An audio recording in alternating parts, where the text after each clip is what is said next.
Some good news to report in the battle to fight Alzheimer's.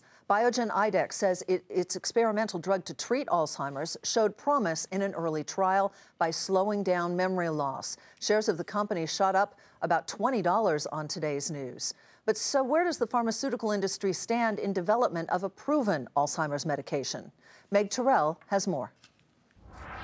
Biogen IDEX stock soared today as its experimental drug showed unexpectedly positive results in an early study. This is the first trial to show a benefit in cognitive function, so it's really a remarkable result, but nobody was anticipating, anything like this degree of success, and that's why the stocks moved so much today.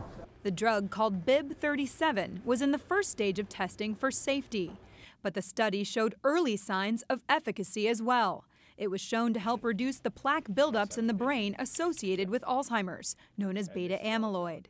It also showed a benefit on cognition, meaning it could potentially help stem the declines in memory and thinking clearly that are hallmarks of Alzheimer's. The disease has been referred to as a graveyard of drug development because there have been so many failures, most recently from Eli Lilly, Pfizer, and Johnson & Johnson. Nothing historically has succeeded in any way, shape, and form. There are no approved disease-modifying therapies for these patients. And the need is great.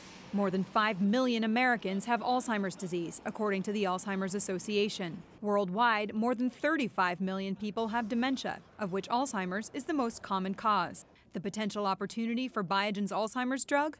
$5 billion annually, according to estimates from Deutsche Bank. Biogen's trial may have been successful for a few reasons, analysts say. The company screened patients to make sure they actually have the disease, characterized by those buildups of amyloid plaque in the brain. It treated patients with a milder form of Alzheimer's, whereas other studies included more advanced patients.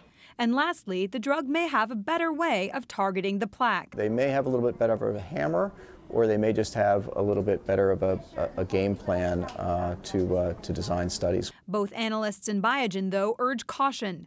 The study was small, and the results need to be replicated in a larger trial. It'll likely be several years before those results are known. And the drug did show some safety concerns, though Cowan Schmidt says they're likely manageable. I think because of the Biogen news, there should be a greater degree of optimism than we've seen before. The final proof will be a larger study. Biogen says based on these data, it plans to move aggressively into the last phase of clinical trials. For Nightly Business Report, I'm Meg Tirrell.